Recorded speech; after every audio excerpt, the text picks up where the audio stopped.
DC here. Hi, guys and gals. Well, it is Sunday morning, and Sunday mornings I often make a vlog, and this will be no exception. Yeah, looking outside, are having unbelievably warm weather for this period of the year. We're in February, and it was like I don't know, it was like 14 degrees or something like that Celsius. You can look it up. It's warm. And I mean, I know a lot of people, especially in North America, are having really cold weather. And yeah, I mean, it's not like people are wondering what's going on. And it's not even a question of that we didn't have any snow. We don't have any more here. We've got still a lot in the mountains. But there was a person on the weather yesterday was saying that Switzerland is kind of like in between different airflows. I mean, and we've been getting a lot of weather from the Sahara. You know, we've been actually, I don't know, today isn't yet the case, but the other day it was yellow because there was sand in the air. Really, I mean, it was like kind of like a yellowish tinge. And sometimes we get the northern air, and that's where we get like, you know, really cold weather, at least, you know, for us. And people always think, you know, oil is an alpine country. Yeah, in the mountains there's snow. But when you're not in the mountains, often you've almost got this reverse temperature type thing anyway. So it's not always that cold. Yeah, it's not Florida, but yesterday was actually almost too warm. It is too warm for the vegetation right now. Of course, people are getting worried. You know, every few years we get that kind of inverse thing where it gets too warm, and then, you know, the trees or the flowers start to bloom, and then the big freeze comes back.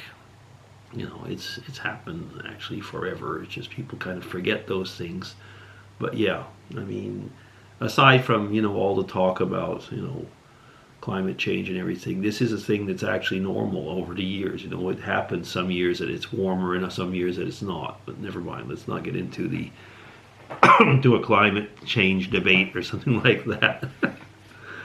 Okay, so I was watching yesterday a few videos, and we have the grandkids over, and then after, you know, when they are gone, we just kind of veg out a bit. Like, so Mrs. DC, I don't know what she was watching yesterday. She was watching, I think it was Largo Lynch, a movie or something like that. Something she'd already seen, but just looking it over again. And I was watching a review on YouTube that Jared Pollan had put up of my new camera, actually, and what he called a real world review, something he'd done probably not very long after getting it. It was over an hour.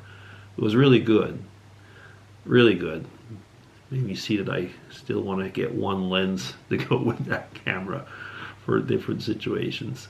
Oh, there's always something, isn't there? Yeah. Let me see. I was looking actually after that or before, I can't remember now.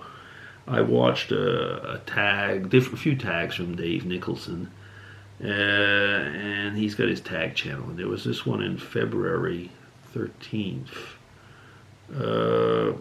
What was it? It was just, I think he just called it Dave's tag. So I don't know if he finds the questions himself or finds them off of gets them probably off I don't know, some directory or somewhere. I don't know. So let me see. I'll answer some of them. We'll see how it goes. Who would you want to be stranded with on a deserted island? Oh, that's not an easy one actually to answer. You know, because I would say in a thing like this, let's exclude, you know, the usual family members, or it's like, you know, like which book would you want to be with, and everybody's worried and they say, well, the Bible or something, you know, and so, you know, and usually like silly so-called politically correct thing would be, oh, it'll be my wife, oh, it'll be, so, you know, exclude family members. Who would you want to be stranded with on a deserted island? And you know what? It all depends how long you'd have to be stranded. No, what I mean by that is that if it'd have to be something that would be like, you know, with somebody who's very, very practical, because you know you're going to be there, you know, it's like Gilligan's Island, you know, and you're going to be there for all that time. It doesn't help to have all, you know, somebody who's got pockets full of money. You probably will want to have somebody that's able to do something. At the same time, you don't want somebody that'll, you know, overbear you and, you know, drive you crazy. So I I'm going to pass actually on that because I don't think I would be able to answer all that easily. Uh, I think that like anything, if you were stranded with somebody on a stranded island, it would have to be someone that would give you time to be yourself, to be alone, and time to be with you and chat. But you know, that would somebody that would be able to give you your liberty, but also be there when you need them, and vice versa. Yeah, I can think of a few people, but you know, it's not actually a simple thing. Have you ever been in close quarters with someone, all of a sudden, and you realize, oh my goodness, it's not so easy. You know. Question 2: if money was no object, what would you do all day? Oh, geez, if money was no object. Hmm.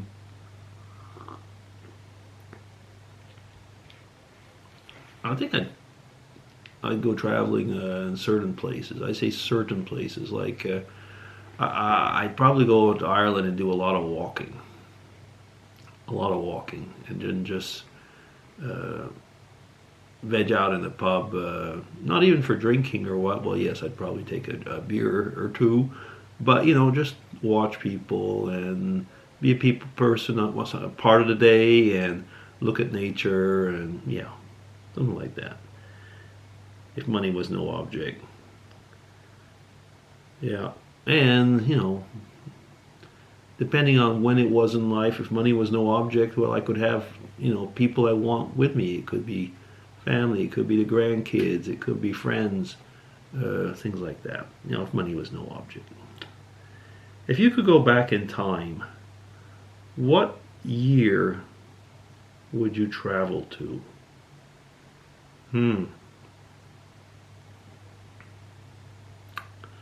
I definitely wouldn't be in 2020, that's for sure. Now, what year would I travel to? Hmm.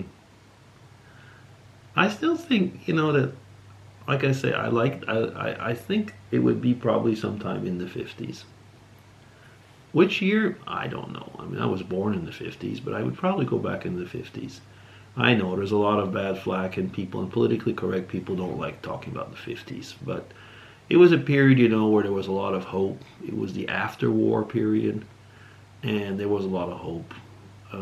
Some will say, yeah, there was a lot of angst as well. But overall, yeah, you know, people were just like getting back into life, and there was that enthusiasm, something like that. There's no real answer to that, is there? You know, let me see, which other one would it be? How would your friends describe you? I guess overall they'd say friendly, they'd say generous, likes to help, an overall nice guy, I guess, something like that. How would your friends describe you?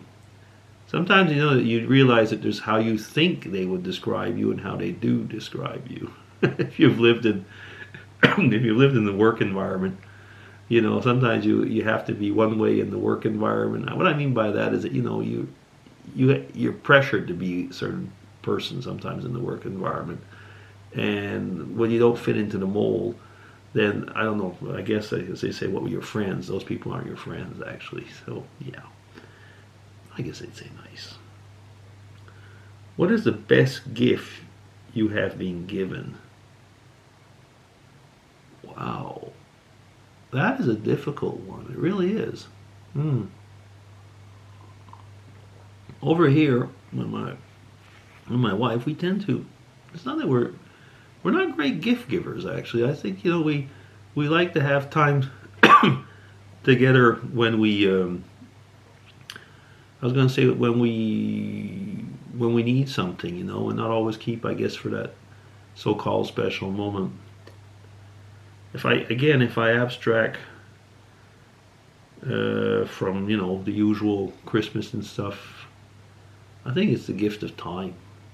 The gift of time, when people just give you time and be with you. Yeah. What is the worst gift you've received?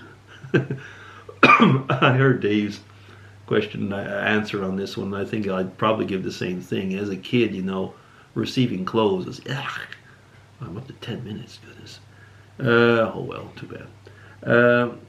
Yeah, as a kid, probably would have been clothes, and now I like getting clothes. It all depends what I suppose. Yeah, now let me see. Aside from necessities, one thing you could not go today without. In today's day and age, yeah, it'd be either my cell phone or my iPad. Probably the cell phone, because the cell phone is the one that has the connection to the world. If we're talking about things, stuff, you know. Aside, let me see. List 2 pet peeves. Oh my goodness, I can't list only 2. So I'm going to leave it at that. Actually, I have a lot of problems these days with people's so-called tolerance. And as long as you tolerate what they like, their tolerance, yeah. That'd be many, many peeves. Let's leave it at that. Where do you see yourself in 5 years? Let me see. I'm going to be 64 this year, so 5 years I'll be 69, hopefully, God willing.